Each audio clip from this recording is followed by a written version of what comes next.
तो पदानि त्रीणि दैन्तेन्द्र संमितानि पदा मम नान्यते काय में राजन बदान्यः जा जगदीश्वरात्। सुखदेव स्वामी कहते हैं राजन परमात्मा ने 3 पग धरती मांग ली, यानी भगवान कहते हैं कि तू मन वचन और कर्म से जिस समय मेरे चरणों में समर्पित हो जाएगा मैं तेरा चौकीदार बन जाऊंगा। और ऐसा ही तो हुआ। लेकिन विडंबना की यह बात यह है, लोग थोड़ा बहुत पैसा भी भगवान को दे देते हैं, हल्का फुल्का शरीर भी दे देते हैं, लेकिन मन नहीं देते। और उसको जब मन दोगे तभी तो उसका नाम मनमोहन होगा। एक मणिधर सांप होता है। मणिधर सांप की विशेषता है, जब वो घास के ऊपर ओस चाटने को जाता है तो वो अपनी मणि रख देता है, लटका देता है, और वो वहीं तक जाता है जहां तक उसके मणि का प्रकाश है। वो मर जाएगा लेकिन अपनी मणि किसी को नहीं देता मणिधर सांप, ये उसकी विशेषता है। ये जीवात्मा को भी चाहिए, तन कोई ले ले, धन कोई ले ले, लेकिन आपके मन के ऊपर राज्य संसार का नहीं, जगत का नहीं, आपके मन के ऊपर राज्य है वो जगदीश का होना चाहिए, प्रभु का होना चाहिए, परमात्मा का होना चाहिए। मन भगवान को दीजिए। परमात्मा को ना तुम्हारे लडुआ प्रिय है, ना तुम्हारी गुजिया प्रिय है, ना तुम्हारा मकान प्रिय है। परमात्मा को यदि कुछ प्रिय है तो आपका निर्मल पवित्र मन प्रिय है। वो कहता है निर्मल मन जन सोहि मोहि पावा, निर्मल मन जन सोहि मोहि पावा, मोहि कपट छल छेद्र न भावा, निर्मल मन जन सो मोहि पावा, मोहि कपट छल छेद्र न भावा, निर्मल मन जन सो मोहि पावा, मोहि कपट छल छेद्र न भावा। भगवान कहते हैं कि मुझे तो भक्त के मन की निर्मलता चाहिए, उसकी स्वच्छता और उसकी पवित्रता चाहिए। जिसका मन निर्मल होता है उसके मन मंदिर में भगवान आके बैठ जाते हैं। मैं एक बार किसी साधु सम्मेलन में था तो एक महात्मा ने मेरे सामने प्रश्न कर दिया, मुझे बोला कि तुम राम कथा कहते हो। मैंने कहा संतों के आशीर्वाद से कह लेता हूँ थोड़ा बहुत। तो ये बताइए राम जी कहाँ रहते हैं? उन्होंने ये प्रश्न किया कि राम कहाँ रहते हैं। उनको लगा कि शायद यह बोलेगा कि चित्रकूट रहते हैं या वहाँ अयोध्या में रहते हैं, लेकिन मैंने ऐसा जवाब नहीं दिया। मैंने बोला राम जी हनुमान जी के हृदय में रहते हैं। बड़ी ताली उन्होंने बजाई और ये कहा कि बताइए प्रमाण क्या है।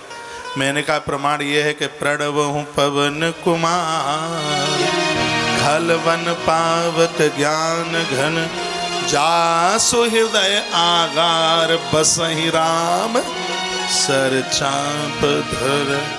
जिसके हृदय में दुर्गुणों के राक्षस नहीं रहेंगे उनका हृदय हनुमान का हृदय हो जाएगा, और जिस समय हृदय हनुमान का बन जाएगा तो उस हृदय में सीताराम सरकार आकर के बैठ जाएंगे।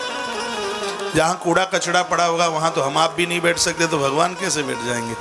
तो राग द्वेष का कूड़ा कचड़ा जहाँ न हो तो ऐसे स्थान पर परमात्मा आकर के विराजित होते हैं। तो परमात्मा ने 3 पग धरती जब मांगी, पदानि त्रीणि दैतेन्द्र संमितानि पदा मम। राजा बलि मुस्कुराया। राजा बलि ने क्या कहा? राजा बलि कहता तुम बालो बाल समति स्वार्थम प्रतिबुद्धो यथा। लगता है बच्चे हो, छोटे हो, मांगना नहीं आया। तो मैं 3 पग धरती दूंगा तो मेरी बदनामी नहीं होगी कि क्या दिया 3 पग धरती, और वो भी पैया। तुम्हारा पाम कितना है? 4-5 अंगुल का पाम है आपका, आप भूल गए हैं।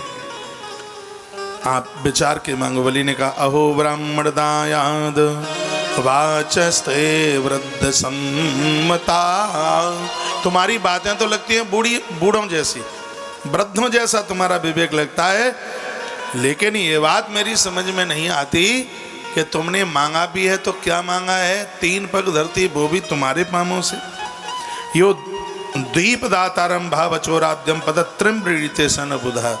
बुद्ध कहते हैं जानकारी, बुद्धिमता, ये तुम्हारी बुद्धिमता कैसी है? मुझसे तो सागर पर्यंत तक धरती तुम्हें मांगनी चाहिए थी। तो भगवान कहते हैं मैं ब्राह्मण हूँ, और ब्राह्मण भिखारी नहीं होता, वह याचक नहीं होता, और वो एक ही बार बोलता है, बार बार तो भिखारी मांगे। मैंने बोल दिया पदान तृण दैतेंद्र है, मुझे बस 3 पग ही पृथ्वी चाहिए, इससे ज़्यादा और मैं कुछ बिल्कुल चाहता नहीं। तो शुक्राचार्य जी हवन कुंड पर बैठे थे और ये चर्चा थोड़ी इधर हो रही थी। तो शुक्राचार्य जी को लगा कि ये संवाद चल क्या रहा है, तो शुक्राचार्य जी उधर आ गए। शुक्राचार्य जी भगवान का एक चरण आगे से ऐसे उठ गया था, क्योंकि उसने चरण धोए थे बलि राजा ने। तो शंख चक्र गदा पद्म ये भगवान के चरणों में शुक्राचार्य जी को दिए। तो शुक्राचार्य जी ने कहा राजा बलि को, पुत्र क्या कर रहे हो? कहा गुरुदेव दान दे रहा हूं। किसको? कहा इस ब्राह्मण को। शुक्राचार्य जी ने कहा ये ब्राह्मण नहीं है। ब्राह्मण नहीं है? नहीं तो ये ब्राह्मण नहीं है, फिर कौन है? शुक्राचार्य कहते कि ए सवेरोचने साक्षात् भगवान विष्णु रव्यया कश्यपादितिर्जातो देवानां कार्य साधक एवं समबलि संजगाद। हे बेटो वाक्षात प्रतिक्रियात एव मुक्ता बामनाय महिम दातुम जलपात्रम जगाह। अब ये तुझसे ये और कहेगा कि संकल्प कर, मेरी बात तू मान ले, ये ब्राह्मण नहीं है। फिर ये कश्यप और अदिति के घर में देवताओं का काम बनाने के लिए स्वयं नारायण आकर के प्रकट हुआ है। ये सब कुछ तेरा 1-2 चरण में ही ले लेगा, तेरा संकल्प पूरा नहीं हो पाएगा, मेरी बात मान लो। इसलिए तो इसकी बातों में मत आ जा। क्रमतो गाम पदई के न द्वितीय न दिवम विभु, मेरी बात मान। एक चरण में नीचे का नाप लेगा, शुक्राचार्य बोलते हैं, और दूसरे में सब ऊपर का नाप लेगा, और तीसरा चरण तेरे पास देने के लिए नहीं रहेगा और तेरी बहुत बड़ी बदनामी हो जाएगी, इसलिए मना कर दे। तो बलि ने क्या कहा? बलि ने कहा गुरुदेव मैंने हाँ कर दिया, और सुनो। तो बलि ने कहा कि सत्यम भगवता प्रोक्तम धर्मो यम गृह मेदिनाम अर्थ कामम यशो वृत्तम यो न बाधेत कर्य चित्र। कहा गुरुदेव आप बिल्कुल सत्य कह रहे हैं, आप बिल्कुल सही कह रहे हैं कि ये सब ले लेगा, और आपने बिल्कुल सही कहा है। लेकिन हे गुरुदेव मैं आपसे क्या कहूँ, मैं प्रहलाद जी का प्रपौत्र हूँ। आंख में आंसू आ गए। अपनी बात को यहीं से बलि ने आरंभ किया कि मैं प्रहलाद का प्रपौत्र हूँ। इसका मतलब क्या है कि व्यक्ति गलत काम करता है तो अपने पूर्वजों को याद नहीं करता। ये तो देखे कि मेरे पुरखों का कितना बड़ा नाम था, मेरे पूर्वजों का कितना बड़ा नाम था, उनकी तो कुछ ख्यालता रखे, उनका तो कुछ ध्यान रखे। गुरुदेव मैं प्रहलाद का पुत्र हूं, एक बार देने की प्रतिज्ञा कर चुका हूं, मैं धन के लोभ से मना नहीं कर सकता, भले ही सब कुछ लुट जाए। ये कथा हमारे और आपके लिए, जो मुंह से कह दिया वो शाश्वत होना चाहिए। रघुवंशियों की एक बहुत बड़ी प्रतिज्ञा होती थी, रघुकुल रीत सदा चले आई, प्राण जाए वर वचन न जाई। जो मुख से कह दिया वो पूरा करता है रघुवंशी। आज के लोगों की भी रीत है, ऐसी नहीं है रीत ना हो, हमारी रीत ही चले आई, वचन जाए पर प्राण न जाई। वचन चला जाए 1000 बार, प्राण सुरक्षित रहने चाहिए। क्या कहा तो बलि राजा ने, गुरुदेव मैं प्रहलाद का प्रपौत्र हूं, एक बार देने की प्रतिज्ञा कर चुका हूं, मैं धन के लोभ में मना नहीं कर सकता, साफ चला जाए, मुझे कोई चिंता की बात नहीं है। क्या कहने लगा?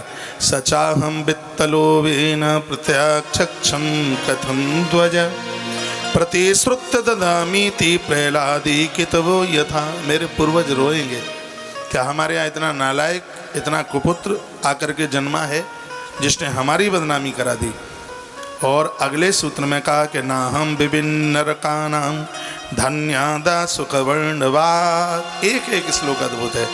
कहा गुरुजी मैं नरक से नहीं डरता, मैं दरिद्रता से नहीं डरता। ये शब्द सुनो, एक एक मर्म से भरा हुआ शब्द है। मैं नरक में जाने से नहीं भयभीत हूँ। मैं दरिद्रता मुझे घेर ले, मुझे इससे भी भय नहीं है। दुख मेरे जीवन में आ जावे, उससे भी मुझे भय नहीं है। मेरे राज्य का नाश हो जाए, उससे भी मुझे भय नहीं है।